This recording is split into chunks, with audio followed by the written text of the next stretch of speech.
చదువుతో పాటు skills, placements తో పాటు సక్సెస్ సందీప్ యూనివర్సిటీ మాత్రమే అందిస్తుంది.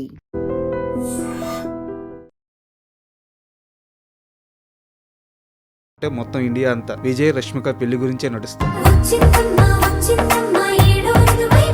ఎక్కడ పెట్టినా ఏ పని పెట్టినా పెద్ద పెద్ద సెలబ్రిటీలను ఇన్వైట్ చేసినా ప్రతి ఈవెంట్లో కనిపిస్తుంది మీరే. ఇద్దరి కాంబినేషన్, వాళ్ళ కెమిస్ట్రీ చూస్తుంటే అది they are made for each other లాగా ఉంటారు. ఎంత బ్యూటిఫుల్గా, ఎంత అందంగా. పెళ్ళైన తర్వాత సొంతూరుకి వెళ్ళారు. వాళ్ళ గ్రాండ్ పేరెంట్స్ దగ్గరికి వెళ్ళి చాలా కామన్ మ్యాన్ లాగా, అంటే మాలా కామన్ మ్యాన్ లాగా వెళ్ళి వాళ్ళకి దండం పెట్టుకుంటూ అంత డౌన్ టు ఎర్త్ ఉండదు. అయితే ఆ గ్రాండ్ పేరెంట్స్ అది మా ఊరు, అంటే విజయ్ వాళ్ళ అమ్మమ్మ వారు ఊరు. పెళ్ళైన తర్వాత వాళ్ళ ఊర్లో తుమ్మన్పేటలో వ్రతం చేసిన తర్వాత మా ఊరికి వచ్చిండు అన్నట్టు. అమ్మమ్మ లేరు. అమ్మమ్మకి విజయ్ అంటే ప్రాణం, విజయ్కి అమ్మమ్మ అంటే చాలా ప్రాణం. అసలు వీళ్ళిద్దరి మధ్య ప్రేమ మొదలైంది ఎక్కడ? గీతా గోవిందమా, డియర్ కామ్రేడ్? డియర్ కామ్రేడ్ నుంచే మొదలైందని నా అనుమానం. మేనల్ని గమనిస్తున్నారా మీరు? నేను చూస్తూనే ఉన్నా.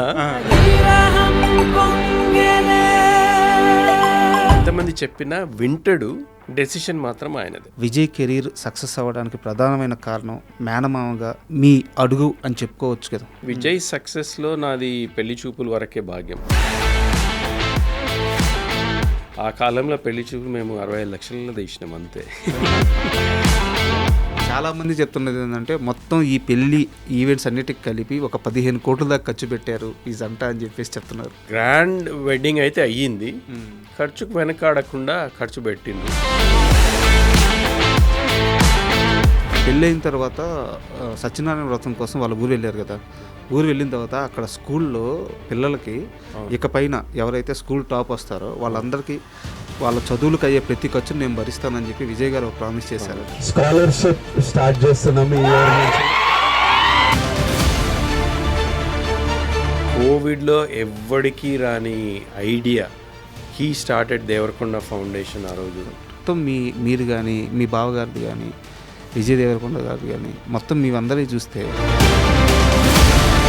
మొన్నటికి మొన్న ఛాంపియన్లో అసలు మీ రోలు, వీరయ్య రోలు ఎంత అద్భుతంగా వచ్చింది. చాలా బిజీ కాబోతున్నారు. నా మీద నాకు నమ్మకాన్ని కలిగించింది ఒక ఆర్టిస్ట్గా. ఎందుకంటే నేను I'm not a trained actor. పెళ్లి చూపులు యశ్ రంగనాథన్ పేరు వినింటాడు కానీ నేను ప్రదీప్ ఎప్పుడు కనెక్ట్ కాలేదు, ఎప్పుడు మేము ఫేస్ టు ఫేస్ మాట్లాడుకోలేదు.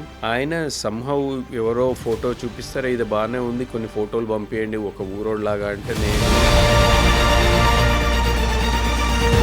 కానీ మీరు నాకు ఒక విషయంలో క్లారిటీ ఇవ్వాలి. ఇది కాంట్రవర్సీ కాదు, గాసిప్ కాదు, ఒక సంస్కృతి సాంప్రదాయానికి సంబంధించిన విషయం. విజయ రష్మిక పెళ్ళి అనగానే రష్మిక వల్ల కొడవ పద్ధతిలో జరుగుద్ది, పంది మాంసం పెడతారు, ఇట్లాంటి చాలా వైరల్ అయింది.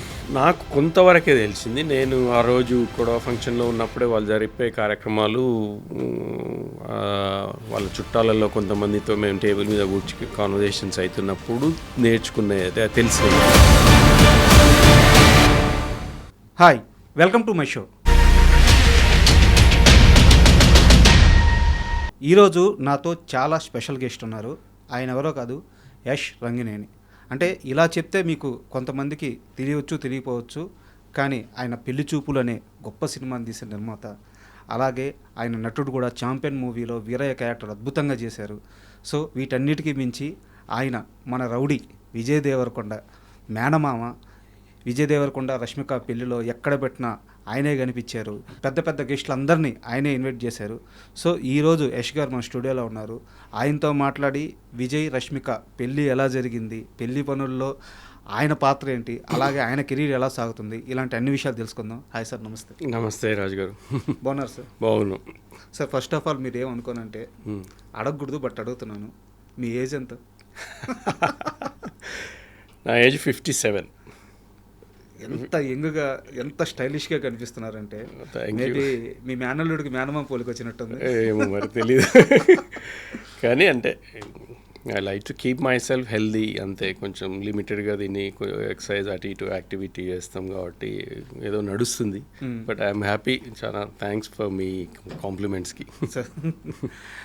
సార్, గత కొన్ని రోజులు చూసుకుంటే మొత్తం మీడియానే కాదు, 2 తెలుగు రాష్ట్రాలు, ఇంకా గట్టిగా చెప్పాలంటే మొత్తం ఇండియా అంతా విజయ్ రష్మిక పెళ్లి గురించే నడుస్తుంది. అవును. సో ఆ పెళ్లిలో ఎక్కడ పెట్టినా, ఏ పని పెట్టినా, పెద్ద పెద్ద సెలబ్రిటీలను ఇన్వైట్ చేసిన ప్రతి ఈవెంట్లో కనిపిస్తుంది మీరే. మేనల్లుడి పెళ్లిని దగ్గరుండి మొత్తం చూసుకున్నారు. సో ఎలా అనిపిస్తుంది? ఫస్ట్ ఆఫ్ ఆల్ చాలా సంతోషంగా ఉంది. అంటే విజయ్ ఒక టైంలో పెళ్ళి అంటే ఇవాళ రేపు కిడ్స్ కదా, పెళ్ళి అంటే అంత ఇష్టం అని కాదు, కానీ హీ వాజంట్ రెడీ. పెళ్ళి అవసరం ఆ కెరీర్లో ఈ ఫీల్డ్లో ఉన్నప్పుడు అనుకున్న అతను రష్మిక పరిచయం అయిన తర్వాత ఆ పర్సెప్షన్ చేంజ్ అయ్యి ఆమె ద్వారా అంటే వాళ్ళిద్దరి కాంబినేషన్, వాళ్ళ కెమిస్ట్రీ చూస్తుంటే అది they are made for each other లాగా ఉంటారు. ఎంత బ్యూటిఫుల్గా, ఎంత అందంగా. అది చూసి మాకు చాలా ఆనందంగా అనిపించింది. ఓవరాల్గా పెళ్ళి అంత గ్రాండ్గా కూడా చేయడము, అది credit goes to only Vijay and Rashmika and మా సిస్టర్ కూడా. మా సిస్టర్ కూడా ఎక్కడ తక్కువ కాకుండా చాలా ముద్దుగా, ప్రేమగా అన్నీ చేయించింది ఆ పెళ్ళి. అందుకు మా కాంట్రిబ్యూషన్, నేనేమో ఇక్కడ ఉండను, మొత్తం పెళ్లి పనుల్లో నేను కనపడ్డా కానీ నేను చేసింది తక్కువే. మొత్తం ప్లానింగ్ అంతా వాళ్ళదే. So we're very happy the way it went. ఏ ఈవెంట్లో కూడా ఎలాంటి డిస్ట్రప్షన్స్ కానీ ఎలాంటి అడ్డంకులు లేకుండా చాలా స్మూత్గా జరిగింది. మేము ఉదయపూర్లో కూడా అక్కడ 4 days ఉన్నప్పుడు ఎవ్రీడే ఒక ఈవెంట్ ఉంది. ఆ ఎవ్రీడే ఈవెంట్లో కూడా ఎక్కడ కూడా ఇబ్బందులు లేకుండా వచ్చిన గెస్ట్లందరికీ కూడా చాలా, అంటే పెళ్ళికి మనం వెళ్తే పెళ్ళి చూసేసి అక్షంతలు జల్లి వస్తాము, కానీ ఇంతమందిని 200 మందిని ఒక వేరే డెస్టినేషన్ తీసుకెళ్ళి వాళ్ళని లుక్ ఆఫ్టర్ చేయడం అన్నది it's a big challenge. And అక్కడ తీసుకెళ్ళేదో హోటల్లో పెట్టడం కాదు, అంటే ఒక్కొక్క ఈవెంట్, ఒక్కొక్క డే వాళ్ళు ఒక ఫన్ ఫ్యాక్టర్ క్రియేట్ చేసిండ్రు. అంటే వచ్చిన గెస్ట్లందరికీ కూడా ఒక మెమరబుల్ ఈవెంట్ లాగా ఉండాలన్నది వాళ్ళ ఆలోచన. And they achieve that.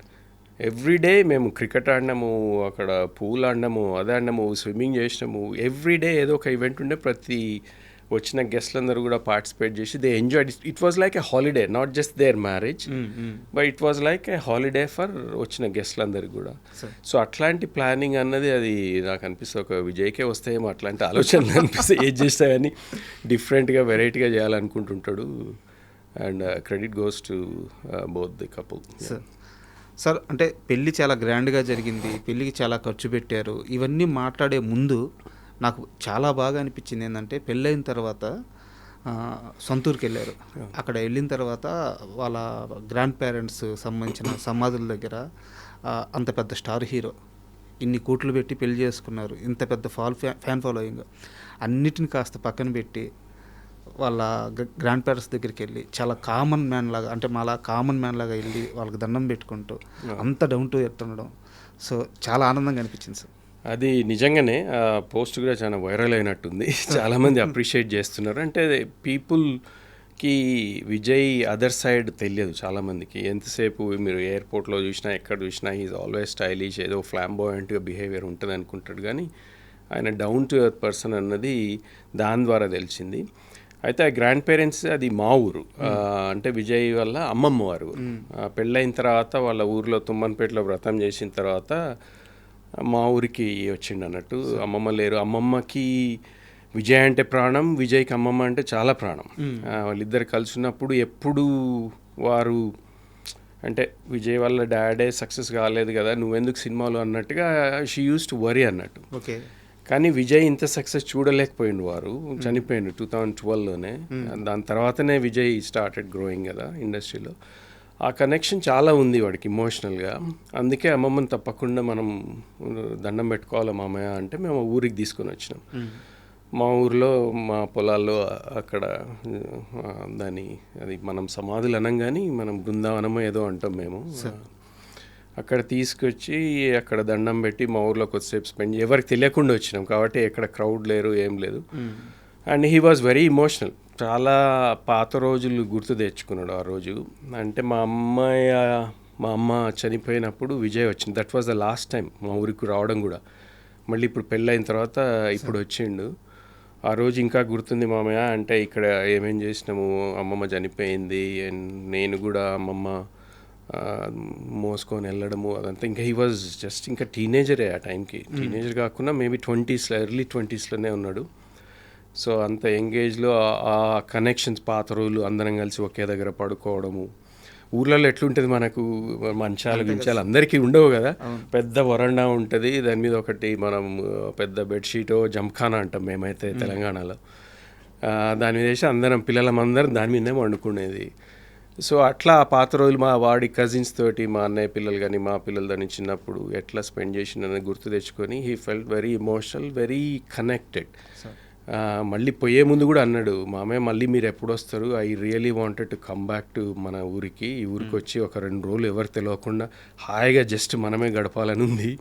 I missing ఈ ఎన్వైరన్మెంట్ సో మచ్, వర్క్లో బడి ఇట్లాంటివి దొరకలేదు, బట్ థ్యాంక్ యూ అని he was very happy. Super sir. ఇందాక మీరు మాట్లాడుతూ ఒక మాట అన్నారు, మీ అమ్మగారు విజయ్ కెరీర్ గురించి బాధపడేవారు, ఎందుకంటే ఆమె అల్లుడు, అంటే విజయ్ వాళ్ళ నాన్నగారు అంటే ఆమె అల్లుడు. సో అల్లుడు సక్సెస్ అవ్వలేదు, మనోడు కెరీర్ ఎక్కడ ఇబ్బంది పడద్దు అని చెప్పి ఆమె భయపడడంలో తప్పులేదు. బట్ విజయ్ కెరీర్ సక్సెస్ అవ్వడానికి ప్రధానమైన కారణం మేనమామగా మీ అడుగు అని చెప్పుకోవచ్చు కదా. అది నేను కొంచెం కరెక్షన్ చేయాలి. పెళ్లి చూపులు సినిమా నేను చేసిందే, విజయ్ సక్సెస్లో నాది పెళ్లి చూపుల వరకే భాగ్యం. కానీ అంతకుముందుకే విజయ్ సక్సెస్ వచ్చింది. ఎవడే సుబ్రహ్మణ్యంలో మంచి క్యారెక్టర్ వచ్చింది, పెద్ద పేరు వచ్చింది, అక్కడి నుంచే ఆయన పేరు సంపాదించుకోవడం మొదలుపెట్టిండు. కానీ పెళ్లి చూపుల కంటే ముందు విజయ్ పడ్డ కష్టం చాలామందికి తెలియదు. అందరూ అనుకుంటారు పెళ్లి చూపులు మేనమామ తీసినందుకు సడన్గా పైకి వచ్చినాను, కానీ దాంతకంటే ముందు 10 years వాడు థియేటర్ చేసిండు. ఈ వినయమ్మ గారి దగ్గర యాక్టింగ్ నేర్చుకొని రవీంద్ర భారతిలో ఇంగ్లీష్ ప్లేస్, అక్కడ యూకే బేస్డ్ ఒక ఇంగ్లీష్ ప్లే కంపెనీ వాళ్ళతో కొలాబరేట్ అయ్యి ఇక్కడ అలెగ్జాండర్ అట్లాంటి కొన్ని ప్లేస్ చేసిండు. అవన్నీ చాలా హార్డ్ వర్క్ చేసింది. So it was a gradual ప్రోగ్రెషనే వాడిది సక్సెస్లో. ఆ టాలెంట్ ఉంది, ఆ హార్డ్ వర్క్ ఉంది, ఆ డిసిప్లిన్ ఉంది, అవన్నీ ఉన్నందుకే సక్సెస్ అయింది. కానీ జస్ట్ బికాజ్ ఏదో నేను మేనమామగా పెళ్లి చూపులు తీసినందుకు మాత్రమే సక్సెస్ అయింది అనడం ఐ డోంట్ అగ్రీ. కానీ నా ఉద్దేశం కూడా అది కాదు. బట్ అంటే నా ఉద్దేశం ఏంటంటే బావగారు ప్రయత్నించారు, కుదరలేదు. బట్ ఇప్పుడు ఒక మేనమామగా నేనున్నాను, రిస్క్ చేద్దాము నా అల్లుడు కోసం అని ఒక తొలి అడుగు అయితే తీసుకున్నారు. అదైతే తీసుకున్నాం తప్పకుండా. అంటే పెళ్లి చూపులు ప్రాజెక్ట్ తెచ్చింది కూడా విజయే. నాకు కూడా చిన్నప్పటి నుంచి సినిమాలు అంటే ఇష్టం. మా బావగారి దగ్గర నేను ఇండియాలో ఉన్నప్పుడు వారికి స్క్రిప్ట్ రైటింగ్ అని, స్క్రిప్ట్ ఫేర్ కాపీలు చేయడం, అప్పుడు దూరదర్శన్ అని ఉండేది, వాటి కోసం మేము సీరియల్ అప్రూవల్ కోసం బాగా ట్రై చేస్తూ ఉండేది. అప్రూవ్ కాకపోతుండే, కానీ ఆ వర్క్లో రైటర్స్ దగ్గరికి వెళ్ళి అట్లా కొంచెం నాకు కూడా అనుభవం ఉండింది. కాబట్టి విజయ్కి తెలుసు మామయ్యకు సినిమాలు అంటే ఇష్టం. ఎవడే సుబ్రహ్మణ్యం అని తర్వాత నేను వాడికి ఫోన్ చేసి కంగ్రాచులేట్ చేసినప్పుడు we had a brief discussion, ఏదైనా మంచిది ఉంటే మనం చేయాలన్నట్టు ఒక థాట్ ఉండింది. సడన్గా తరుణ్ భాస్కర్ కనెక్ట్ కావడము, ఈ స్టోరీ రావడము, నాకు ఫోన్ చేసి మామ ఇది ఒక మంచి సినిమా ఉంది, చాలా ఈజీగా అయిపోతుంది, అంటే మీరు పైసలు లాసైనా మీకేం డెంట్ కాదు, you are in that situation now, position now, can we do అది అని అంటే ఇమ్మీడియట్గా తరుణ్ భాస్కర్ తోటి కనెక్ట్ కావడము, స్టోరీ వినడం, నాకు బాగా నచ్చడము, అదంతా చాలా ఫాస్ట్గా అయిపోయింది. I said let's do it, ఏదో ఒకటి చేసి ఏముంది. ఆ కాలంలో పెళ్లి చూపు మేము 65 లక్షలలో తీసినాం అంతే. ఇప్పుడు 65 లక్షలకి నాకు అనుమానం షార్ట్ ఫిల్మ్ కూడా చేస్తారో లేదో. అంటే ఒక డీసెంట్ ఫిల్మ్ చేయాలంటే ఒక ½ an hourది చాలా డిఫికల్ట్. కానీ అది తరుణ్ భాస్కర్ అండ్ టీమ్, విజయ్ వీళ్ళందరూ కలిసి everyone they work really their socks off ఆ సినిమా కోసం. అన్నీ ఫ్రీగా లొకేషన్ తెచ్చుకోవడం అదంతా చాలా బాగా చేసిన వాళ్ళందరూ. మా ఇన్వాల్వ్మెంట్ వెనక నుంచి కొంచెం గైడెన్సు, ఏం చేద్దాం, ఎట్లా చేద్దాం, ఏదైనా డౌట్స్ ఉంటే క్లియర్ చేయడము, ఫైనాన్షియల్గా ఏది లోటు లేకుండా ఉన్నంతలో బడ్జెట్లో చేసుకోవడం అన్నది వరకే.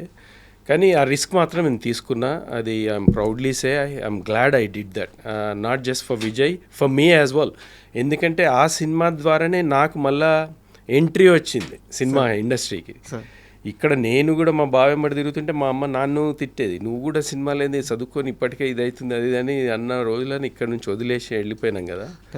మళ్ళీ పెళ్లి చూపుల ద్వారా మళ్ళీ వచ్చే అవకాశం దొరికింది, అది ప్యూర్లీ విజయ్ వల్లనే. యాక్చువల్గా ఇంటర్వ్యూకి యష్ గారు వస్తున్నారు అని చెప్పి మా పిఆర్ఓ చెప్తే నేను చాలా ఆనందపడ్డా. ఎందుకంటే అంటే వ్యూస్ పరంగా అని కాదు, ఒక ఇంటర్వ్యూ చేయొచ్చు అని కాదు, ఇవన్నీ కాదు, కానీ నాకు ఒక 3 మేనల్లుళ్ళు ఉన్నారు.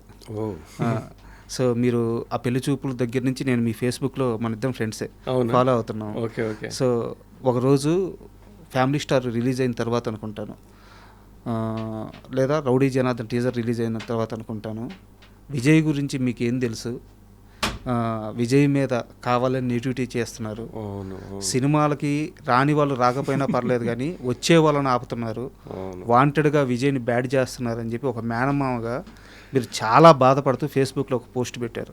ఆ రోజు నాకు అనిపించింది, మేనల్లుడి మీద ఇంత కేరా, ఇంత ప్రేమ. అది ఫ్యామిలీ స్టార్ అప్పుడే అనుకుంటా, రౌడీ జనార్దన్ కాదు, ఫ్యామిలీ స్టార్ అప్పుడే. అంటే కనీసం సినిమా చూసే అవకాశం కూడా లేకుండా చేస్తున్నారు ఎందుకన్నా బాధ అయింది. అంటే okay, it's a decent film, ప్రతి సినిమాలో ఏవో మిస్టేక్స్ ఉంటాయి కానీ అది నేను తెలుగులో పోస్ట్ చేసింది, నేను తెలుగులోనే ఎందుకురా మా ఆవిడెనక పడతారు మీరు ఇట్లా, కనీసం సినిమా చూసే వాళ్ళని కూడా చూడనివ్వట్లేదు, చూసి డెసిషన్ తీసుకునేది వాళ్ళు తీసుకుంటారు కదా, మీకు ఎందుకు వీడిని చూస్తే ఎంత భయమ్మా, బాగుంటాడు, వాడు కట్అవుట్ బాగుంటుంది, ఏదో ఈ బేసిస్ మీద రాసినట్టున్నా. అది నిజంగానే బాధ అయింది నాకు. అంటే మాకు తెలుసు కాబట్టి, అంటే ఎంత హార్డ్ వర్క్. ఇప్పుడు ఒక అవుట్ సైడర్కి వచ్చి ఇండస్ట్రీలో నిలదొక్కుకోవడం అన్నది ఇట్స్ అన్ ఇంపాసిబుల్ టాస్క్. 1,00,00,000 మంది ట్రై చేస్తే ఎవరికో దొరుకుతుంది. అది విజయ్కి దొరికింది ఆ ఛాన్స్. అది నిలుపుకోవాలంటే ఎవ్రీడే ఒక బ్యాటిలే వాడిది. Everyday he's fighting against all the negative elements. అంటే ఇంత డెడికేటెడ్గా పనిచేసినా కానీ కనీసం అంటే ఒక కొంచెం న్యూట్రల్గా ఉండొచ్చు కదా, సినిమా చూసి తర్వాత డిసైడ్ చేసుకోవచ్చు కదా అన్నది నా పాయింట్ ఆఫ్ వ్యూలో. వాడి హార్డ్ వర్క్ కనపడదు, ఎంతసేపు యాటిట్యూడ్ గురించి మాట్లాడతారు. అది యాటిట్యూడ్ కాదు, అది వాడి సెల్ఫ్ కాన్ఫిడెన్స్, వాడి మీద వాడికి ఉన్న సెల్ఫ్ అష్యూరెన్స్, నేను చేయగలను అన్నది ఒకటి. ఆ మాటలు అట్లా వస్తాయి. తెలంగాణలో మనం చాలా ర్యాష్గా మాట్లాడతాం, మరి పొలైట్నెస్ అన్నది కొంచెం తక్కువ ఉంటుందేమో. సో అది అది తప్పు, వీడికి అరగెన్స్, వీడు యాటిట్యూడ్, అది ఏదేనో అంటుంటారు. కానీ విజయ్తో పర్సనల్గా ఎవరన్నా ఒక 5 నిమిషాలు స్పెండ్ చేస్తే తెలుస్తుంది వాడు ఎట్లాంటి వాడు అన్నది. సో ఆ పాయింట్ ఆఫ్ వ్యూలో నాకు కొంచెం బాధ అయ్యి అది పోస్ట్ చేసిన. నన్ను చాలామంది తిట్టిండ్రు, అంటే మీకెందుకు, అసలు సినిమా బాగుంటే ఎవడైనా చూస్తారు కదా, సినిమా బాగాలేదు ఉట్టగానే ఎందుకు వస్తారు అని అట్లా కొంతమంది. కానీ నేను చూసినా కదా. బట్ ఆ సినిమాకి, అంటే ఇది సందర్భం కాదు, మాట వచ్చింది కాబట్టి చెప్తున్నాను, ఆ సినిమాకి ఫస్ట్ షో కాక ముందు నుంచే నెగిటివ్ స్టార్ట్ చేశారు వాంటెడ్గా. అవును, అది ఇప్పుడు కాదు. ఇప్పుడు మీరు టాక్సీ వాళ్ళ సినిమా తెలిస్తే, టాక్సీ వాళ్ళ సినిమా మొత్తం లీక్ అయింది. సినిమా రిలీజ్ కంటే 1 నైట్ 2 నైట్స్ ముందు సినిమా మొత్తం యూట్యూబ్లో వచ్చింది, చాలామంది చూసిండ్రు. నాకు ఇప్పటికి గుర్తుంది, విజయ్ ఆ పాత ఇంట్లో ఫ్లాట్లు ఉన్నాడు, అది తెలిసి హీ వాజ్ లిటరలీ క్రైయింగ్. ఇంత హార్డ్ వర్క్ చేసినా ఇప్పుడు ఎట్లా సినిమా అది ఇది ఏడ్చేసారా? ఏడ్చిండు, లిటరలీ ఏడుస్తున్నాడు. అయినా కానీ సినిమా రిలీజ్ చేయాలంటే అల్లు అరవింద్ గారు వీళ్ళందరూ ఇప్పుడు వేస్ట్, అది మనం రిస్క్, అనవసరంగా డబ్బులు వేస్ట్ అది అని అంటే అట్ ఎనీ కాస్ట్ చెయ్యాలి సార్ ఇది, ఎందుకంటే సినిమాలో ఏదో ఉంది, యూట్యూబ్లో చూసిన వాళ్ళు కొన్ని వేల మందో 1,00,000 మంది ఉన్నా కానీ మిగతా వాళ్ళకి ఛాన్స్ మనం ఎందుకు ఇవ్వకూడదు, మనం చేద్దామని విజయ్ ఎంబడిపడి, విజయ్ ఎస్కేఎన్ ప్రొడ్యూసర్ ఎస్కేఎన్ గారు అల్లు అరవింద్ గారు ప్రజెన్స్లో చేసిన వాళ్ళని కన్విన్స్ చేసి రిలీజ్ చేయించుకున్నాడు. అది ఇంకే హీరో ఉన్నా కానీ అంత పెద్ద ప్రొడ్యూసర్ చెప్తున్నారు అంటే రూమ్లో డోర్ వేసుకొని ఏడ్చుకుంటూ అయ్యేది. కానీ వాడు చేసినందుకు వాడి ఫైటే again he fought for it. Release చేసుకున్నందుకు అది 100 crores 40 crores ఏమో కలెక్ట్ చేసి పెద్ద హిట్ అయింది. అది మళ్ళీ విజయ్, అంటే he's creating his own opportunities. మరి అది ఎందుకు అప్రిషియేట్ చేయరు వాళ్ళు? ఇప్పుడు నెగిటివ్గా కామెంట్ చేసి ప్రతి దగ్గర విజయ్కి ఎవరో వచ్చి ఏం చేయట్లేదు, ప్రతి దగ్గర he's creating his own opportunities. పెళ్లి చూపులు అన్నది హీ క్రియేటెడ్ హిమ్సెల్ఫ్. ఇప్పుడు టాక్సీ వాళ్ళని రిలీజే కాకుండా మొత్తం యూట్యూబ్లో వచ్చిన సినిమాని రిలీజ్ చేయించుకోగలిగిండు అన్నది విజయ్ ఆపర్చునిటీగా క్రియేట్ చేసుకున్నాడు. మరి ఇవన్నీ చూడకుండా ఎంతసేపు యాటిట్యూడ్, వీడికి అరగెన్స్ అని ఎందుకు అనాలి? కొంచెం ఛాన్స్ ఇవ్వచ్చు కదా. బయట రోడ్ ఇంత కష్టపడి సక్సెస్ అయ్యిండు అంటే అందరికీ అసలు ఒక ఇన్స్పైరింగ్ స్టోరీ. అది ఎవరైనా చేయగలరు అన్న ఒక నమ్మకాన్ని తీసుకొచ్చిండు విజయ్. జనరేషన్కి ఒకరు వస్తారు సార్. ఎగ్జాక్ట్లీ. ఎందుకంటే ఇప్పుడు అంటే నేను ఎవరి మీద కామెంట్ చేయలేదు కానీ విజయ్కి బ్యాక్గ్రౌండ్ అయితే ఏం లేదు కదా. ఏ బ్యాక్గ్రౌండ్ లేకుండా బయట నుంచి వచ్చి సినిమా ఇండస్ట్రీలో నిలదొక్కుని సక్సెస్ఫుల్లో ఒక మాస్ ఫాలోయింగ్ క్రియేట్ చేసుకోగలిగిందంటే అది ఎంతోమందికి ఇన్స్పిరేషన్ కావాలి. అరే మనం కూడా చేయగలము, మన మీద మనకు నమ్మకం ఉండి కరెక్ట్ ఆపర్చునిటీ మనం క్రియేట్ చేసుకోగలిగితే తప్పకుండా ఎవరైనా సక్సెస్ కాగలుగుతారు అన్నది విజయ్ ప్రూవ్ చేసిండు. దీనికి కాస్త ఎక్స్టెన్షన్ నా సమాధానం కూడా చెప్పి నెక్స్ట్ క్వశ్చన్కి వెళ్తాను. యాక్చువల్గా చాలామంది కోరిక ఏంటంటే మా నాన్న సాధించలేకపోయింది, నేను సాధించాలి. అవును, మా నాన్న ఇది చేయాలనుకున్నట్టు ఒక బిడ్డకు అంతకంటే ఏం కావాలి సార్? నాన్న కోరికని ఫుల్ఫిల్ చేయాలి. నాన్న ఇల్లు కట్టాలనుకున్నాడు, కట్టలేకపోయాడు. ఇల్లు కట్టి నాన్నకి చూపిస్తే పుట్టినందుకు అంతకంటే ఇంకేం లేదు. నాన్న ఒకటి కొనాలనుకున్నాడు, కొనలేకపోయాడు. మనం అది కొని నాన్నకిస్తే అంతకంటే ఇంకోటి ఏం లేదు. విజయ్ గారి నాన్నగారు సినిమా ఇండస్ట్రీలో సెటిల్ అవ్వడానికి ఎంత ప్రయత్నించారో అందరికీ తెలుసు. ఆయన చేయని కష్టం లేదు. ఈరోజు విజయ్ దేవరకొండ గారు ఆయన కష్టంతో ఈ స్థాయికి చేరి ఒక స్టార్ హీరో రేంజ్కి చేరి ఇంతమంది ఫ్యాన్స్ని గెలుచుకున్నారు అంటే ఇంకా ఆ తండ్రికి ఆయన ఇచ్చిన గొప్ప సక్సెస్ అదే కదా, గొప్ప గిఫ్ట్ కదా. ప్రతి ఒక్క కొడుక్కి ఆయన ఇన్స్పిరేషన్ కదా. మన నాన్నకు కూడా మనం అలా చెయ్యాలి అని చెప్పేసి. సో ఆ యాంగిల్లో చూస్తే చాలా గొప్ప వ్యక్తిగా కనిపిస్తారు. అవును అవును. ఇప్పుడు తండ్రి సాధించలేనిది మళ్ళీ అదే ఫీల్డ్లో. అవును, ఇప్పుడు మనం క్రికెట్లో ఓడిపోతే మళ్ళీ అదే గ్రౌండ్లో మళ్ళీ కొట్టి గెలిపించాలన్నది ఒకటి మనం అనుకుంటున్నాం. ఇంకా there is no other way. ఏదైనా మ్యాచ్ లూజ్ అయితే మళ్ళీ గ్రౌండ్కి వెళ్ళి మళ్ళీ అదే టీంతో ఆడి మళ్ళీ గెలిస్తేనే మీకు ఇది ఉంటుంది. Vijay did the same thing. Correct. ఇంకేదో ప్రొఫెషన్ చేసి పారిపోయలేదు. నాన్న మీరు ఇదే ప్రొఫెషన్లో సక్సెస్ కాలేకపోయిండ్రు కదా, నాకు కూడా ఇంట్రెస్ట్ ఉంది, లెట్ మీ ట్రై అన్నది ఫస్ట్ నుంచి. వాళ్ళు కూడా కేర్ఫుల్గానే ఉన్నారు, ఎందుకు అన్నట్టే అన్నారు ఇనిషియల్గా. కానీ మంచి వాడికి టాలెంట్ ఉంది, చూడ్డానికి చాలా బాగుంటాడు, ఎట్లాంటి ఉన్నప్పుడు ఒక ఆపర్చునిటీ ఎందుకు ఉండొద్దు అని ఒక టైం లైన్ పెట్టిండు వాళ్ళ నాన్న కూడా. నువ్వు ఒక 4 years టైం తీసుకో, 4 years ట్రై చేయి. ఆ 4 years లోపల నువ్వు కనుక బ్రేక్ చేయలేకపోతే you have to go and move something else. ఎందుకంటే నీ లైఫ్ కూడా ఇట్లా కష్టాలు ఉండడం నాకు ఇష్టం లేదన్నది వాడు ఆ 4 yearsలో చేయగలిగిండు. అది చేయగలిగిండు, అది చేసి చూపించిండు. మరి అది అండ్ అది వాళ్ళ తండ్రికి వారు ఏదేది చేయలేకపోయినో అవన్నీ చేసి చూపించి ఒక గిఫ్ట్గా ఇస్తున్నాడు అన్నది ఆయనను చూసి, విజయ్ని చూసి ఎంత గర్వం కదా అది. అండ్ మళ్ళీ పెళ్లి విషయానికి వస్తే సార్, ఇది మీరు కరెక్ట్గా చెప్పాలి. చాలా మందికి ఈ డౌట్ ఉంది. కాంట్రవర్షియల్ కాదు, చాలా మందికి డౌట్, అసలు వీళ్ళిద్దరి మధ్య ప్రేమ మొదలైంది ఎక్కడ? గీతా గోవిందమా, డీర్ కామ్రేడా? ఈ ప్రేమ మొదలైంది ఎక్కడ అన్నది ఎట్లా చెప్పాలి నాకు. వాళ్ళు అయితే అది షేర్ చేయలేదు, కానీ నాకు అనుమానం డియర్ కామ్రేడ్ తర్వాతనే. డియర్ కామ్రేడ్ నుంచే స్టార్ట్ అయింది. డియర్ కామ్రేడ్ నేనే చేసిన కదా, మైత్రి వాళ్ళతో కలిసే చేసిన మా సినిమా. డియర్ కామ్రేడ్ నుంచే మొదలైందని నా అనుమానం. మేనల్ని గమనిస్తున్నారా మీరు? నేను చూస్తూనే ఉన్నా, కానీ అంటే విజయ్లో ఉన్నది ఒకటి ఏంటంటే ఎంతమంది చెప్పినా వినడు. వినడు కాదు, ఎంతమంది చెప్పినా వింటాడు, డెసిషన్ మాత్రం ఆయనదే. ఓకే. ఇప్పుడు ఎంతోమంది మళ్ళీ సినిమాలు ఇది ఇప్పుడు ఇంట్లో కూడా కాన్వర్జేషన్స్ అవుతుంటాయి కదా, అవన్నీ వింటాడు, కానీ వాడికి నచ్చిందే చేస్తాడు. ఇంకా ఊరికే వద్దు అని ఎవరైనా చేస్తే మాత్రం ఇరిటేట్ అవుతాడు. ఆ బౌండరీ అయితే క్రియేట్ చేసుకున్నాడు. ఎంత పెద్దోళ్ళు, తండ్రి అయినా తల్లి అయినా మేనమైనా ఇంకే పెద్ద చుట్టమైనా కానీ వీ ఆల్వేస్ హ్యావ్ వాడి ఆ బౌండరీ దాటి మేము కూడా వెళ్ళలేం. ఓకే. అంటే మాకు అధికారం కూడా లేకుండా అన్నంత అట్లుంటుంది ఆయన బిహేవియర్. అంటే దిస్ ఈజ్ ది ఎండ్, మీరందరూ చెప్పిండ్రు కదా, ఓకే లీవ్ మీ అలోన్, నా డెసిషన్ నేను తీసుకున్నా, నా లైఫ్ కదా, మంచో చెడో, if I regret, if I get success అయితే నాకే కదా క్రెడిట్, మీ అందరికి బాధలేదు కదా అన్నది వాడి ఫిలాసఫీ ఫస్ట్ నుంచి కూడా అంతే. He doesn't listen.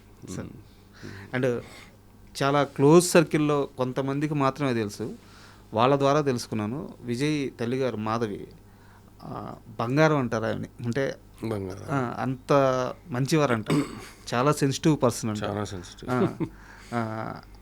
వారికి ఈ విషయం ఫస్ట్ ఎవరు చెప్పారు, ఎలా తెలిసింది, ఎలా కన్విన్స్ చేశారు? అది విజయ్ చెప్పిండు ఫస్ట్ నుంచి. అంటే ఇంకా వాళ్ళిద్దరు క్లోజ్గా ఉన్నారు, ఇంటికి అప్పుడప్పుడు వచ్చిపోవడం జరుగుతుంది, అది అంటే ఆ కెమిస్ట్రీ అర్థమవుతుంది కదా ఎవరికైనా అని కొంతవరకు. సో అది విజయ్ ద్వారానే తెలిసింది. వాళ్ళు ఇనిషియల్గా I don't know exactly the full detail, నాతో ఆమె ఎప్పుడు కన్సర్న్గా ఎప్పుడు షేర్ చేసుకోలేదు, కానీ this is what he's thinking అది అన్నప్పుడు మేము ఓకే, ఇక వాడికి ఇష్టమైనప్పుడు వాడి ఇష్టమే కదా ఏదైనా కదా అన్నట్టే అనుకున్నాము. సో అది త్రూ విజయ్ ద్వారానే తెలిసింది. ఓకే సార్, ఒక సీరియస్ క్వశ్చన్ మీన్స్ ఏంటంటే, ఇప్పుడు ఇండస్ట్రీలో ఉన్న ట్రెండ్ ప్రకారం అడుగుతున్నాను. చాలామంది సెలబ్రిటీలు పెళ్లి చేసుకోవడం, తర్వాత సినిమా ఇండస్ట్రీలో ఉండి పెళ్లి చేసుకోవడం, తర్వాత ఇబ్బందులు పడడం మనం కళ్ళెదురుగానే చూస్తున్నాం. విజయ్ రష్మికని ప్రేమిస్తున్నాను, ఆమెనే పెళ్లి చేసుకుంటానని చెప్పినప్పుడు మీ ఫ్యామిలీ సర్కిల్లో కొంతైనా భయపడ్డారా? ఎలాంటి నిర్ణయం తీసుకున్నారు ఇనిషియల్గా? విజయ్ విషయం పక్కన పెట్టండి, మీరు కానీ మీ సిస్టర్ కానీ మీ బావగారు కానీ మీ వరకు ఎలా అనిపించింది? కన్సర్న్స్ అయితే ఉంటాయి తప్పకుండా. ఎందుకంటే మనం ఇండస్ట్రీలో చూస్తున్న ప్రతి ఫ్యామిలీలో ఏదో ఒక ఇన్సిడెంట్స్ అయితేనే ఉన్నాయి ఈ పెళ్ళిళ్ళు. ఆ కన్సర్న్ అయితే మా అందరికీ ఉండింది. అది నేనైతే విజయ్తో ఎప్పుడూ షేర్ చేయలేదు. ఎందుకు మళ్ళీ ఈ సినిమా వాళ్ళనే చేసుకోవడము అన్నది నేను ఎప్పుడు వాడితో మాట్లాడలేదు. I never asked a question ఎందుకు చేసుకుంటున్నావు అన్నది. ఎందుకంటే that's not my business. Is a grown up man, వాడంతటా వాడు అన్నీ చేసుకుంటున్నాడు. అట్లాంటప్పుడు మనము ఆ కన్సర్న్ చెప్పడం కూడా నెగిటివ్గా బాగుండదేమన్నది ఐ స్టేడ్ అవే.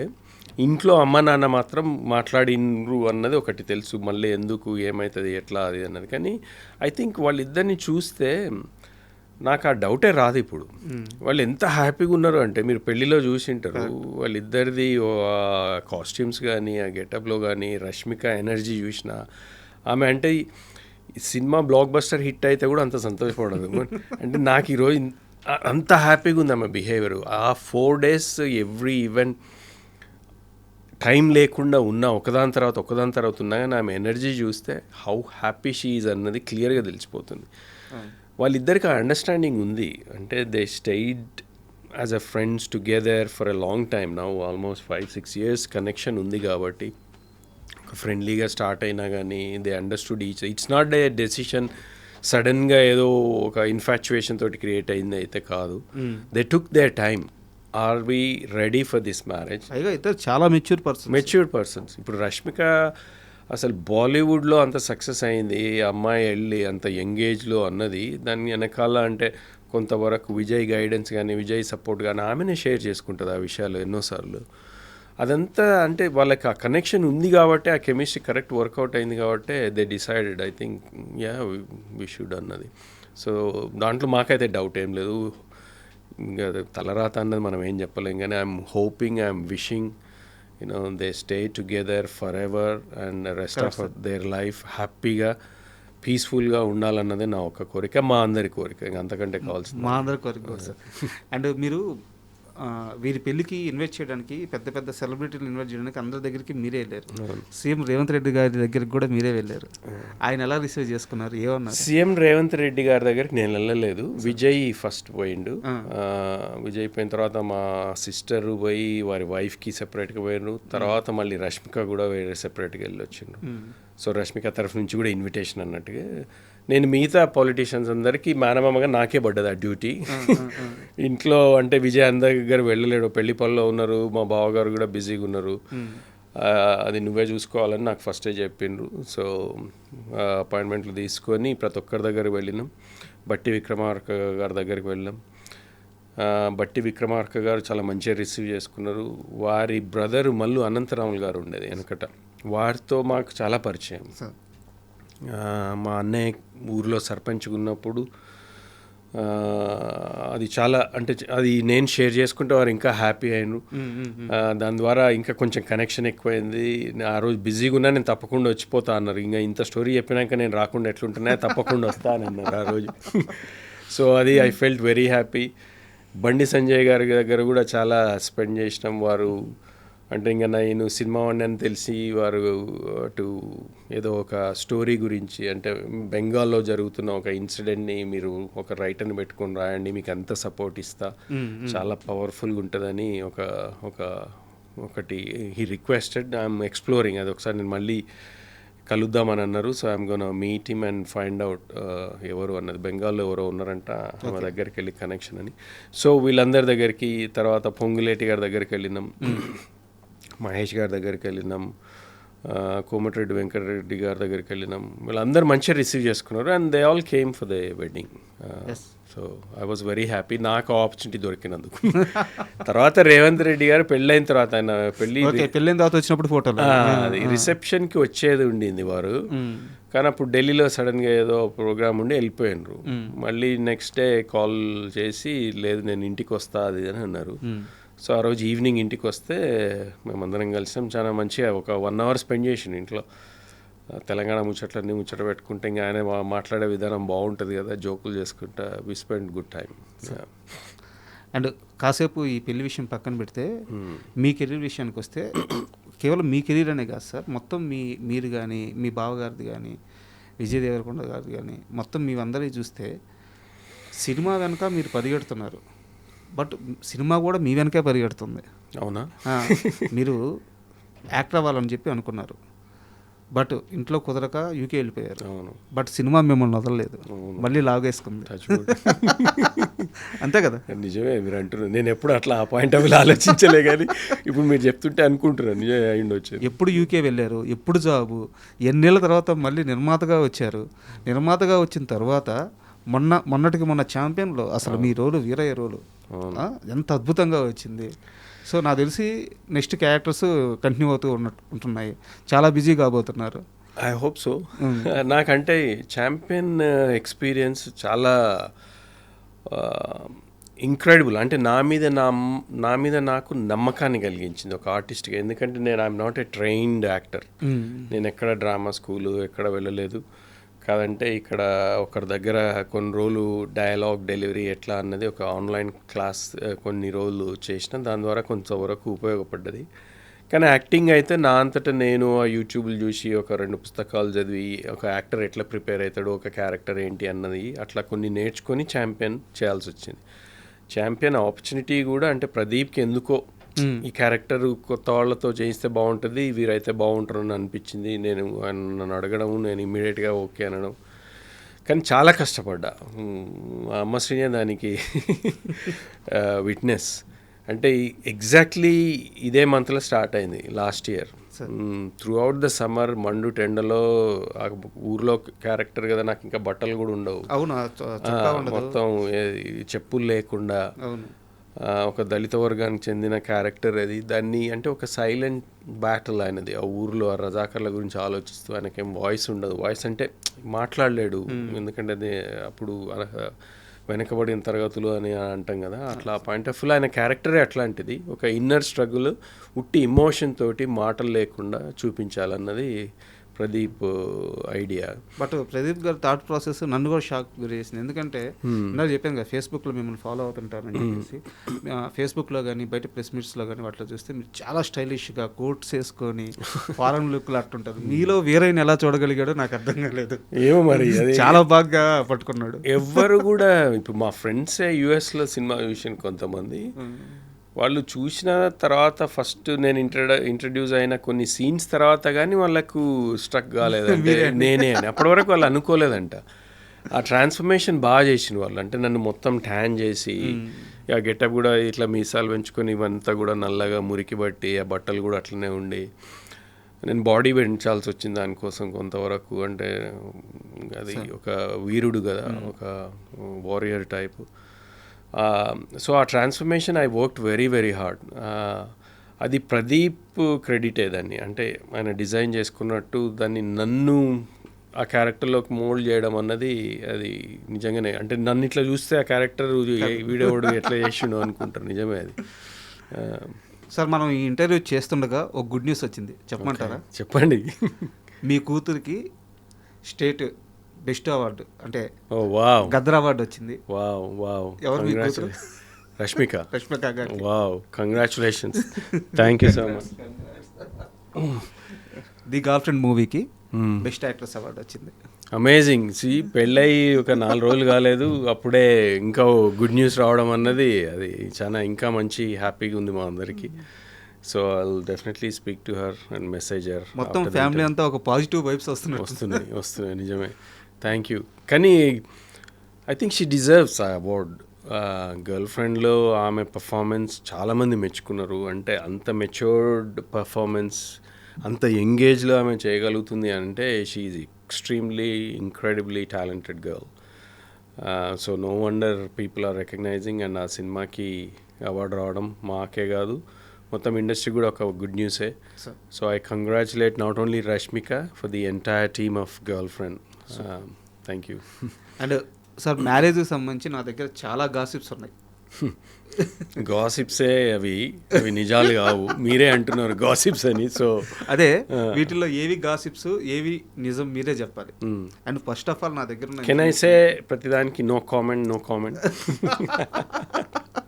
లేదు, ఏదో ఒక సమాధానం కావాలి. అండ్ చాలామంది చెప్తున్నది ఏంటంటే మొత్తం ఈ పెళ్ళి ఈవెంట్స్ అన్నిటికి కలిపి ఒక 15 కోట్ల దాకా ఖర్చు పెట్టారు ఈ జంట అని చెప్పేసి చెప్తున్నారు. ఎంత అయిందో నాకు తెలియదు, నేను లెక్క అడగలేదు, ఇంకా ఛాన్స్ దొరకలేదు. We're so busy, just you know ప్రతిరోజు ఏదో ఒక ఈవెంట్లో అంత బిజీగా ఉన్నప్పుడు ఖర్చు గురించి ఎక్కడ వెనకైతే ఆడలేదు. ఎంత ఖర్చు అయిందన్నది నాకైతే తెలియదు. ఈ నెక్స్ట్ 2-3 డేస్లో మా సిస్టర్ దగ్గర పోయి అడిగితే ఒకసారి లెక్క చూసుకుంటే నాకు ఐడియా వస్తుందేమో, కానీ మీకే తెలుస్తుంది. అంటే ఒక గ్రాండ్ వెడ్డింగ్ అయితే అయ్యింది, ఖర్చుకు వెనకాడకుండా ఖర్చు పెట్టిండ్రు. అది ఎంత అయిందన్న నాకు ఐడియా లేదు.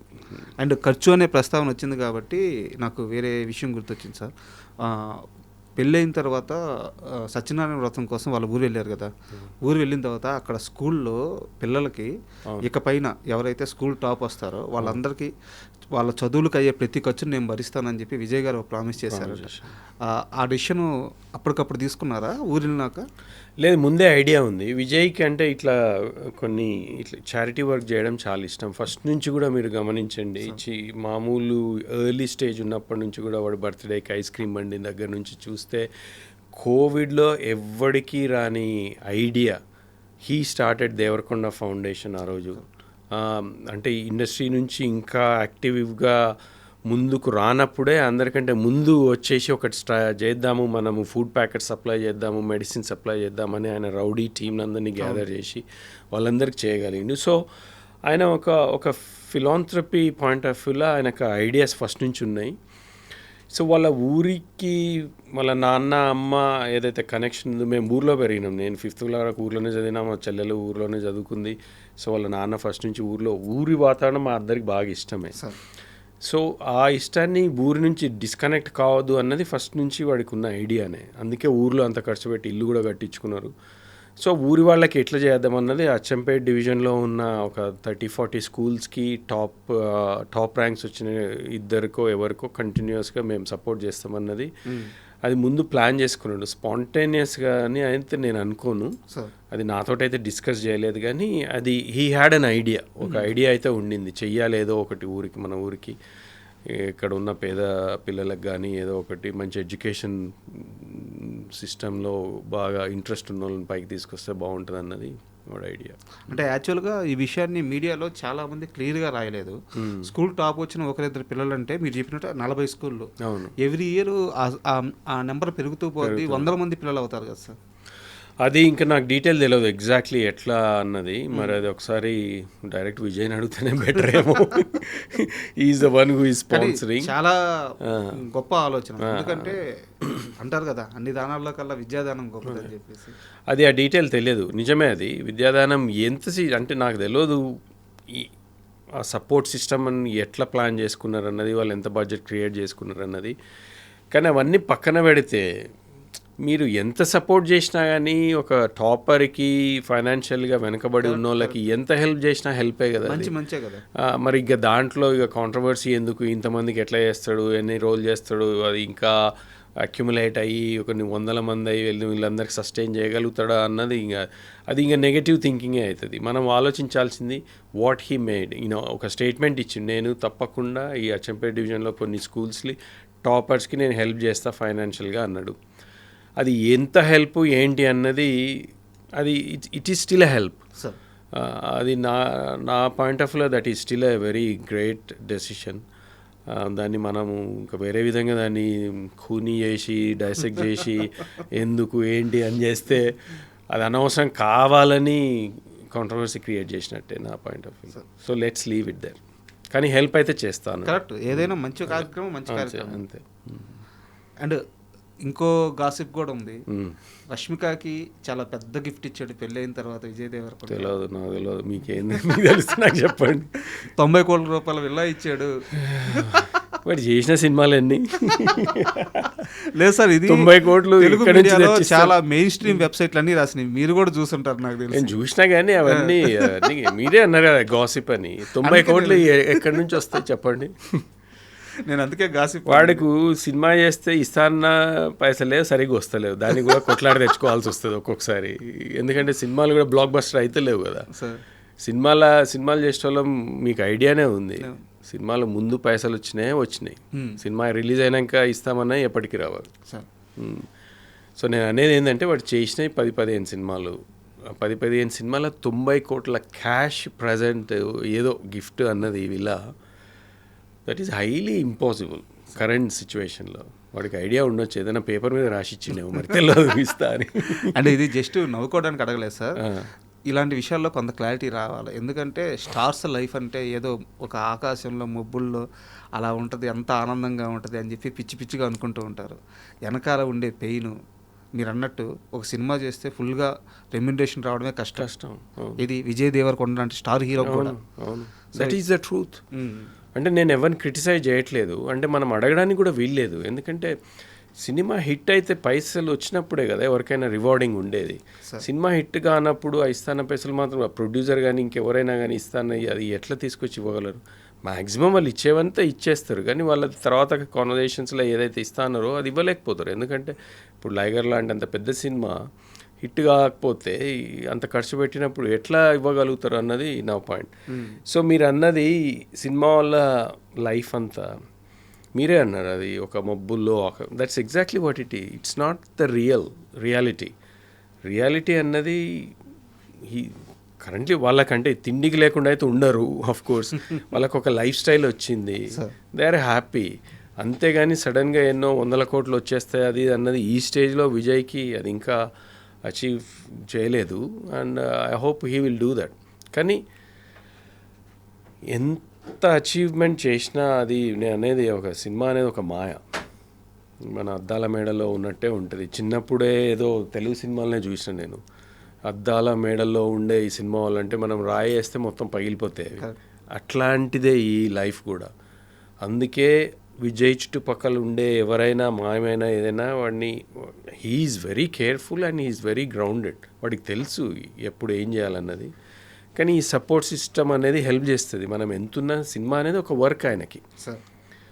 స్టార్ అది ఇది అన్నది మన ఆడియన్స్ కానీ వాడి ఫ్యాన్స్ కానీ ఫాలోవర్స్ కానీ దే క్రియేట్ ఆ వర్డ్స్. కానీ ఏ స్టారో ఆ స్టారు ఈ స్టార్ అని అంటుంటాం కదా, ఆ టైటిల్స్ అన్నీ అవన్నీ ఫ్యాన్ క్రియేట్ చేసిన. అంతలో మేము అయిపోయినామో అని మనము ఏదో మీసం తిప్పుకొని ఇట్లా అని అనుకుంటే అది వర్కౌట్ కాదు. అది కానీ మీ ఇద్దరు రియాలిటీకి చాలా దగ్గరగా ఉన్నారు ఇద్దరు, మీరు కానీ విజయ్ కానీ.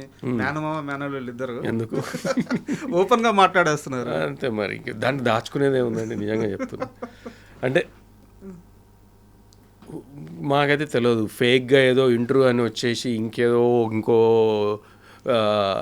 ఎక్స్ప్రెషన్ ఇచ్చి ఇంకో క్యారెక్టర్ లాగా ఎంటర్ అయ్యి what I'm is about I'm అంటే నేను ఇష్టంగిని అని నేను బయటైనా ఇట్లయినా మాట్లాడుతాను, విజయ్ అయినా అట్లనే ఉంటాడు. మనం ఇంటర్వ్యూకి ముందు మాట్లాడుకున్నాం సార్, అంటే ఎందుకు విజయ్కి ఈ క్రేజ్, ఇంత క్రేజ్ అంటే ఇప్పుడు మరి కొన్ని సినిమాలు పోవచ్చు, కొన్ని సినిమాలు ఆడవచ్చు, బట్ సినిమా సక్సెస్తో ఫెయిల్యూర్తో సంబంధం లేకుండా ఇంత క్రేజ్ రావడానికి కారణం ఏంటంటే ఇదే, ఈ ఓపెన్గా ఉండడం. మీరు మీలాగా ఎలాగైతే ఉన్నారో విజయ్ లాగా ఉన్నాం. ఎక్కడ కూడా విజయ్ మాస్కేడు, వాళ్ళని ఆనందపరచాలని చెప్పి లేని మాటలు చెప్పరు. విజయ్ ఎలా ఉంటాడో అలాగే ఉంటాడు, అందుకే ఈ క్రేజ్. అవును, అది నిజమే. అది అంటే ఒక ఆనెస్టీ, ఒక ట్రాన్స్పరెన్సీ కనెక్ట్ అవుతాం మనం ఆడియన్స్ తోటి. కానీ యూజువల్గా ఎవరైనా మనము మన ఫ్రెండ్ సర్కిల్లో అని కొత్త వాళ్ళు కలిసినప్పుడు హౌ వి రిసీవ్, అది ఇమ్మీడియట్ కనెక్షన్ ఏర్పడుతుంది. ఏదో ఫేక్గా మనం మాట్లాడుతుంటే తెలిసిపోతుంది మనకే, అంటే this guy is trying to put up a different character, different ఏదో అంటే ఈజ్ నాట్ రియల్ అనేది అప్పుడే అర్థమైపోతుంది కదా మనకి. So we're not like that. మేము అట్లా ఎప్పుడు మమ్మల్ని పెంచలేదు, పెరగలేదు. మేబీ అదొక వీక్నెస్ కూడానేమో కొంతవరకు ఇండస్ట్రీలో అది క్రియేట్ చేయాలేమో, మరి అదైతే మాకు తెలియదు.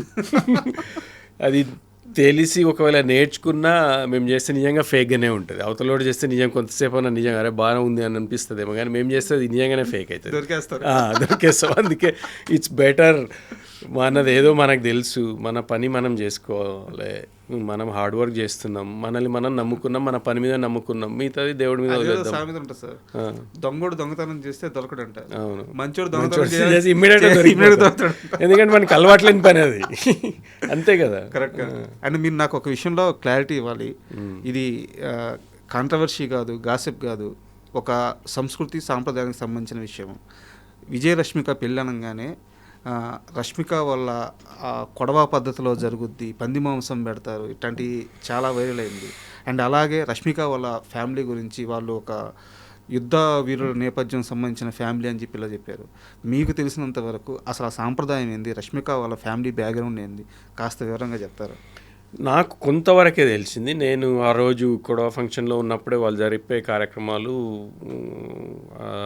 వాళ్ళ చుట్టాలలో కొంతమందితో మేము టేబుల్ మీద కూర్చుని కాన్వర్జేషన్స్ అవుతున్నప్పుడు నేర్చుకున్నాయి, తెలిసినాయి. నాకు అంత ముందు గురించి నేను కొడవ అన్నది పదం కూడా నాకు తెలియదు.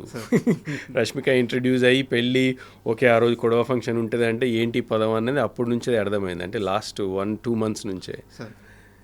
సో నాకు తెలిసింది చాలా తక్కువ. తెలిసింది ఏంటంటే వాళ్ళది డెఫినెట్లీ ఒక వారియర్ ఫ్యామిలీ, అంటే వాళ్ళు అంటే ఒక నాట్ ట్రైబ్స్, కానీ వాళ్ళది ఒక సెపరేట్ క్లాన్ అని తెలిసింది. కూర్గులో వాళ్ళందరికీ ఒక దాన్ని ఏమంటారు, కరెక్ట్ వర్డ్ వస్తలేదు, కానీ వాళ్ళకు ఒక చిన్న కింగ్డమ్ లాగానే అనుకోండి. వాళ్ళది ఒక సెపరేట్ క్లాన్. వాళ్ళ ఊర్లో వాళ్ళ పెద్దలు, వాళ్ళు ఆ చుట్టుపక్కల ప్రదేశాలు పాలించిన వాళ్ళు వెనకటి రోజులలో. కొంతవరకు టిప్పు సుల్తాన్ టైం అప్పటి నుంచి కనెక్ట్ అయి ఉన్న వాళ్ళని తెలిసింది. అందుకే ఆ ఫంక్షన్లో కొన్ని అవి చేయించిన అన్నట్టు. ఇప్పుడు అరటి మాన్ ఉంటుంది, దాంతో కట్ చేయించడము అట్లాంటివన్నీ వాళ్ళకు ఉన్నాయంట. అది చేస్తే అంటే వీడు ఎంత బలం ఉన్నాడు, ఎంత వీరుడు అన్నది ప్రూవ్ చేసుకోవాలంటే ఒకటే షాట్కి దాదాపు ఒక 10 ఒక నిలబెట్టి ఉన్నాయి అన్నట్టు. ఒక మాన్లు, అరటి మాన్లు ఒక 10 దాకా ఆ కత్తి తీసుకొని ఒక్కొక్కటి స్లైస్ చేసుకుంటూ ఒకటే దెబ్బ కొట్టేసేయాలన్నట్టు.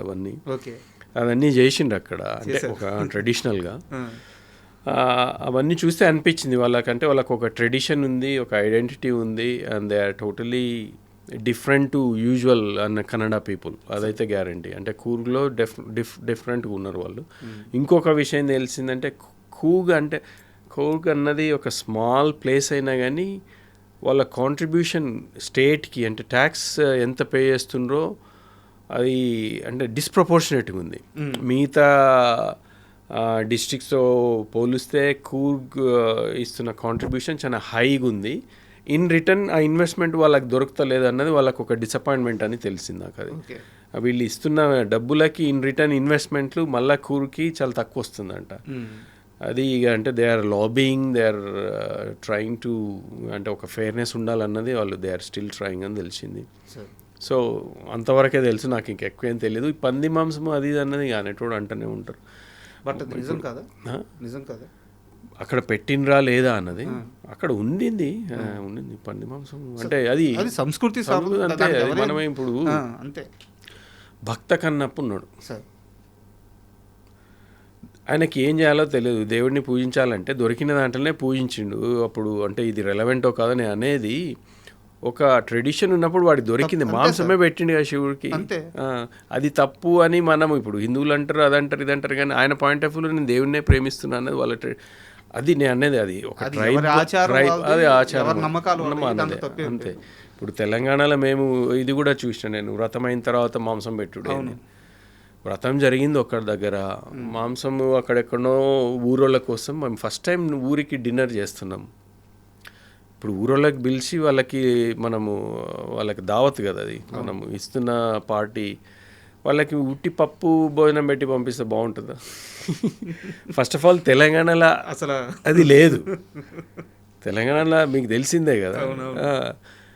సో వ్రతం జరిగి పూజ అంతా అయిపోయిన తర్వాత ఎక్కడెక్కడ క్లోజ్ అయిన తర్వాత లంచ్ స్టార్ట్ అయింది. అది కూడా ఎక్కడో దూరంగా. అది మా ట్రెడిషన్. అది తెలంగాణలో మనకు ట్రెడిషన్. అది కొంతమంది అన్నారు వ్రతం అయిపోయిన తర్వాత ఇలా నాన్ వెజ్ ఎలా పెడతారు, కానీ తెలంగాణ ఇప్పుడు కాదు, వెనకటి నుంచి.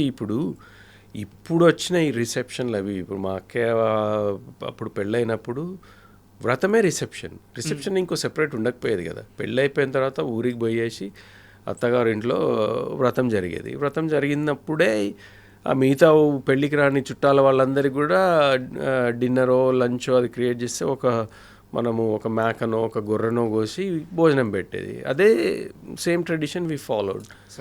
అది ఇష్టం లేనివాడు ఎన్నో అంటుంటారు, మనం అవి పట్టించుకుంటారు. సార్ మీ కెరీర్కి సంబంధించి ఒక సీరియస్ క్వశ్చన్ అండ్ సజెషన్ కూడా అనుకోండి, నాకున్న అతి తక్కువ పరిజ్ఞానం మేరకు, బట్ దీన్ని ఎలా తీసుకుంటారో మీ ఇష్టం. ఇప్పుడు నేను చాలామంది ఆర్టిస్టులని ఇంటర్వ్యూ చేస్తుంటాను. ఇక్కడ మేకర్స్కి ఆర్టిస్టులకి మధ్య కన్ఫ్యూజన్ అనేది ఉండకూడదు. మీరు ఇండియాలో ఉండరు, యూకేలో ఉంటారు. ఇక్కడ ఏమన్నా వర్క్స్ వచ్చినా ఛాన్సులు వచ్చినా వచ్చి చేసిపోతుంటారు. బట్ సినిమా అవకాశాల కోసం ఎంత ఇంట్రెస్ట్గా ఉన్నారు, ఎంత కోరికగా ఉన్నారు, ఎంత బలంగా ఉన్నారు. ఉదాహరణకి ఒక క్యారెక్టర్ అనుకుంటారు, యష్ గారిని తీసుకుందాం అనుకుంటారు. ఆయన ఎక్కడో యూకేలో ఉంటాడు, పెద్ద ఇంట్రెస్ట్గా ఉండదు, ఏదో ఎప్పుడో ఒకసారి సీజనల్గా వచ్చి చేసిపోతుంటాడు. యష్ అనే వ్యక్తి అలాంటి ఆర్టిస్టా? సినిమా అవకాశాలు వస్తే అన్నిటికన్నా సినిమానే ప్రయారిటీ అనుకునే మనిషి? ఒక క్లారిటీ కావాలి మేకర్స్కి. నేను మీకు క్లారిటీ ఇస్తున్నా. మీరు చెప్పినది రెండో ఆప్షనే నాది. I'm very much interested in doing. ఇప్పుడు ఎందుకంటే నా కెరీర్లో నేను చేయాల్సిన పనులన్నీ ఆల్మోస్ట్ అయిపోతున్నాయి. నాకు 2 అమ్మాయిలు. పెద్ద అమ్మాయి ఇంజనీరింగ్ అయిపోయింది, బెంట్లీలో జాబ్ చేస్తుంది. షీ సెటిల్డ్, ఆమెకు సినిమాలు ఇష్టం లేదు, ఆమె అంతటా ఉంది. చిన్న అమ్మాయి లా చేస్తుంది, ఆమె పెద్దగా అయిపోయింది, ఆమె ఇండిపెండెంట్గా ఉంది. నేను మా వైఫే. ఇన్ని రోజులు కష్టపడి అన్నిటికీ దూరంగా సినిమా అని ఇష్టం ఉన్నా కానీ నా బాధ్యతల వల్ల నా కుటుంబాన్ని కొంతమందిని ఫైనాన్షియల్ హెల్ప్ చేయాల్సి వచ్చినందుకు అన్నీ వదులుకొని ఇన్ని రోజులు చేసినాం. ఇప్పుడు ఆ స్టేజ్ దాటి నా అనే టైం నాకు వచ్చింది. ఇప్పుడు నాకున్న ఈ 10-15 ఏండ్లు ఏది వచ్చినా చేయాలన్నది నేను చాలా కాన్ఫిడెంట్గా, ఐఎమ్ వెరీ మచ్ డిసైడెడ్. నాకు ఆపర్చునిటీ వస్తే నేను ఇప్పుడు ఎప్పుడు రమ్మన్నా కానీ వచ్చేస్తా. అట్లనే ఛాంపియన్ కూడా అంతే. నేను దాదాపు 3-4 టైమ్స్ ఛాంపియన్ కోసం వచ్చిన, 3-4 టైమ్స్ ట్రావెల్ చేసినాం. దాదాపు 4 months టైం ఇచ్చిన. చాలా లాంగ్ సీన్స్ ఉండే, నా కాంబినేషన్ సీన్లు ఊర్లో వాళ్ళతో కలిసి ఉండే కాబట్టి I was there almost in every scene. షూటింగ్లో అయితే, సినిమాలో ఎంత కనపడ్డది వేరే విషయం, కానీ ఐ వాజ్ దేర్. నేను ఆ కమిట్మెంట్ అయితే ఇచ్చినా కదా. అంత బిజీగా ఉండి, నా బిజినెస్ ఉంది, నా వర్క్ ఉంది, అన్నీ ఉన్నా కానీ when I was needed I said okay I'm coming. నాకు ఆల్ ఐ నీడెడ్ వాజ్ నాకు ఒక 2 weeks నోటీస్ ఇవ్వండి అని అప్పుడు చెప్పిన.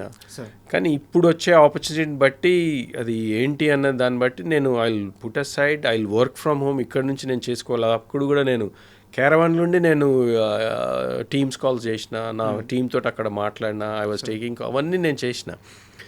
కానీ అది ఎప్పుడు కూడా డిస్ట్రప్టివ్గా వర్క్ షూటింగ్లో ఎక్కడ ఎవరికి తెలియదు కూడా తెలియదు. So I'm very committed, I'm determine. If there is a good opportunity I want to prove my self as an actor కూడా. యాక్టింగ్ అంటే నాకు చాలా ఇష్టం, నిజంగా చెప్తున్నా, చాలా ప్యాషనెట్గా చెప్తున్నా. మీకు తెలిసినా కానీ ఎవరైనా యాక్టింగ్ ఆపర్చునిటీస్ ఉన్నా కానీ just refer my name. I'm ready to do any role. As an artist, I just wanted to do some good characters. Just ఈ క్లారిటీ కోసం అడిగాను సార్ నేను ఈ క్వశ్చన్. అండ్ ఇక్కడ ఇంకో క్వశ్చన్ కూడా మీరు తప్పుగా అనుకోవద్దు. విజయ్ దేవరకొండ మేనమామ అనేది మీకు పర్సనల్గా అవకాశాలు అడగడానికి ఇది మీకు మైనస్ అయ్యే అవకాశం ఉంది కదా? ఉంది. కొంతమంది అంత పెద్ద ఆయనకి ఇంత చిన్న రోల్ ఏమిద్దామని అనుకోవచ్చు. కొంతమంది దగ్గరికి వెళ్ళి మీరు ఈ రేంజ్లో ఉండి వెళ్ళి వీళ్ళని అవకాశం, మా ఓడికి ఏమైనా బ్యాడ్ నేమ్ అవ్వద్దేమో అని చెప్పి ఇది ఒక సమస్య ఉంది. సో దీన్ని ఎలా దాటాలి? అది నిజంగా చాలా very interesting question and very good question మీరు అన్నది. నేను కూడా చాలా రోజుల నుంచి ఆలోచిస్తున్నా. అంటే నేను విజయ్ పాయింట్ ఆఫ్ వ్యూలో ఆలోచిస్తే నేను ఆయనకి ఒక బ్యారియర్ కావద్దు. అంటే రెప్యుటేషన్ పాయింట్ ఏంది, మీ మామ వచ్చి అక్కడ అడుగుతున్నాడు ఇక్కడ వచ్చినాడు అనేది చాలా బాగుండదు. అట్ ద సేమ్ టైం మీరు అన్నట్టు ఆపర్చునిటీ ఇవ్వాలంటే ప్రతి చిన్న రోల్ ఏదో కనపడే రోల్ ఆయనను ఎందుకు అంత దూరం నుంచి పిలిచి ఈ రోల్కి ఎందుకు పిలుస్తామని కొన్ని ఆపర్చునిటీ అసలు రాకపోవచ్చు. అదన్నట్టే అది చూడాలి ఎట్లా ఇవాల్వ్ అవుతుంది బట్ దీని అయితే బ్రేక్ చేయాలి. చెయ్యాలి, అదైతే కరెక్టే. కానీ ఛాంపియన్లో అవకాశం ప్రదీప్కి నేనెవరో తెలీదు. పెళ్లి చూపులు యష్ రంగనాథన్ పేరు వినింటాడు కానీ నేను ప్రదీప్ ఎప్పుడు కనెక్ట్ కాలేదు, ఎప్పుడు మేము ఫేస్ టు ఫేస్ మాట్లాడుకోలేదు. ఆయన సంహౌ ఎవరో ఫోటో చూపిస్తారు, ఇది బాగానే ఉంది, కొన్ని ఫోటోలు పంపించండి ఒక ఊరోడ్లాగా అంటే, నేను లండన్ నుంచి ఆ గెటప్లో కొన్ని ఫోటోలు పంపిస్తే అది కూడా నచ్చి దాని తర్వాత ఒక స్క్రిప్ట్, ఒక 1 పేజ్ డైలాగ్స్ పంపించాను. ఓకే ఇది చేసి పంపించండి చూద్దాము అంటే అది చేసి పంపించిన, అది కూడా నచ్చింది వీడియో. అది నచ్చిన తర్వాతనే ఆయనకు తెలిసింది ఓకే యష్ రంగనేని అంటే ఇంకా బాగుంది కదా అనుకొని అప్పుడు తీసుకున్నారు. సో అది ఒక నేను ట్రై చేయకుండా వచ్చిన ఆపర్చునిటీ అది. సార్ అట్లా ఎవరైనా చూసి నిజంగా నేను సూట్ అవుతా కొన్ని క్యారెక్టర్స్కి అంటే ఐఎమ్ రెడీ టు డూ. కానీ మీరు అన్నట్టు అది ఎంతవరకు మరి జనాలు అది ఎట్లా బ్రేక్ చేయాలో మరి అది I don't know. But I'm here to do good roles if there is an opportunity. Vijay మేనమామగా నేను అడుక్కొని చేయాలని అయితే లేదు. I don't want to be pain for Vijay, ఆయన రెప్యుటేషన్ పాడు చేయాలి. కానీ అట్ ద సేమ్ టైం నాకంటూ ఐఎమ్ అన్ ఇండివిజువల్, నాకు ఒక ఐడెంటిటీ ఉంది. నా కెరీర్ వేరు, విజయ్కి నాకు సంబంధం లేదు కెరీర్ పాయింట్ ఆఫ్ వ్యూ. వాడిది నాది అంతే. సో అట్లాంటప్పుడు people should see me as Yash Rangineni, not Vijay's మేనమామ. As long as they see that, I hope they will consider me for those roles. Yeah. Sir, last 2 questions. ఇప్పుడు ఎక్కడ ఉన్నారు మా జంట? వాళ్ళు నేను ప్లేస్ చెప్పాను కానీ దే హ్యాడ్ ఒక 4 days బ్రేక్ దొరికింది ఇమీడియట్గా. హనీమూన్ అని కాదు కానీ అదే వాళ్ళు హాలిడే పోయినరు. They wanted to go away from all this chaos. ఇన్ని రోజులు ఇంతమంది చుట్టుమధ్యలో అంత టెన్షన్ వాళ్ళ మీద ఉండే కదా. So they wanted to spend quiet time before మళ్ళీ వాళ్ళిద్దరు షూట్ స్టార్ట్ అవుతుంది నెక్స్ట్ వీక్ నుంచే. ఇద్దరు మళ్ళీ సెపరేట్ అయిపోతారు for at least 2-3 weeks. They are not seeing each other. So అందుకే ఈ 4 days గ్యాప్లో we wanted to have a quick ఒక పీస్ఫుల్ బ్రేక్ అని పోయినరు. So ya there just. And మీ మేనల్లుడు కాకుండా మీకు ఇష్టమైన హీరో ఎవరితో యాక్ట్ చేయాలని ఉంది? నాకు సీనియర్ ఎన్టీఆర్ అంటే చాలా పిచ్చి. చాలా ఎస్వి రంగారావు గారు, ఎన్టీఆర్ గారు, they are the 2 people who really inspired me.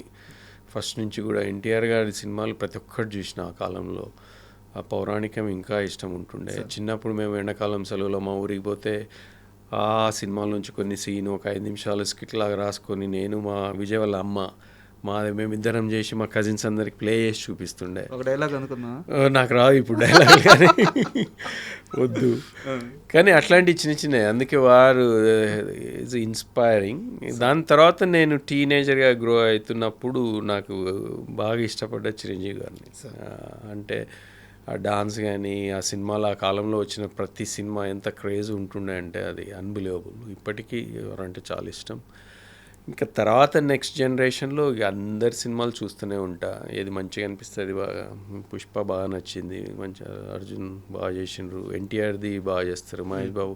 ఇంకా అంటే నాకు ఐఎమ్ నాట్ క్రేజీ ఫ్యాన్, నాకు ఈయననే అన్నట్టు లేదు తర్వాత జనరేషన్, కానీ చూస్తుంటా అందరి సినిమాలు. And thank you very much sir. ఎందుకంటే అందరిలో చాలామందికి కొన్ని డౌట్లు ఉన్నాయి. ఈ ఆనందాన్ని తెలుసుకోవాలని ఇంకా చాలామందికి ఇంట్రెస్ట్ ఉంది. సో చాలా గొప్ప విషయాలు, చాలా మంచి విషయాలు, మాకు తెలియని విషయాలు విజయ్ గురించి, రష్మిక గారి గురించి చెప్పారు. అలాగే మీ కెరీర్కి సంబంధించిన విషయాలు చాలా మాట్లాడుకున్నాం. అన్నిటికంటే ముఖ్యంగా మీరు కెరీర్లో సినిమా కోసం ఎంత కష్టపడి ఈ స్థాయికి వచ్చారో తెలుసు. అంటే సినిమా కోసం సినిమాతో ట్రావెల్ అవ్వడం వేరు, సినిమా కోసం సినిమాని పక్కన పెట్టి సక్సెస్ అయ్యి మళ్ళీ సినిమా కోసం రావడం వేరు. ఇది ఇంకా పెద్ద కష్టం. సో ఇది నాకు తెలిసి ఇది మీ సెకండ్ ఇన్నింగ్స్ అనుకుంటాను. ఈ సెకండ్ ఇన్నింగ్స్లో మీరు సూపర్ సక్సెస్ అవ్వాలి మనస్ఫూర్తిగా కోరుకుంటున్నాను. Thank you very much. Thank you so much. And Rajat, this is a wonderful conversation. నేను కూడా ఎంజాయ్ చేసిన. కొన్ని మీరు అన్నట్టు నా కెరీర్లో ఒక యాక్టర్గా అట్లాంటి ఆపర్చునిటీ వస్తే ఇంక అంతకంటే మించలేదు. మీరు అన్నట్టు ఇది సెకండ్ ఇన్నింగ్సో థర్డ్ ఇన్నింగ్సో నాకు తెలియదు, కానీ ఒక ఇన్నింగ్స్ అయితే స్టార్ట్ అయింది. So I wanted to sustain and score lot more runs ఈ సెకండ్ ఇన్నింగ్స్లో. అట్లాంటి ఆపర్చునిటీస్ కోసం నేను I'm ready for anyone who is willing to consider me for any of the roles. So thank you so much. Really appreciate. Thank you.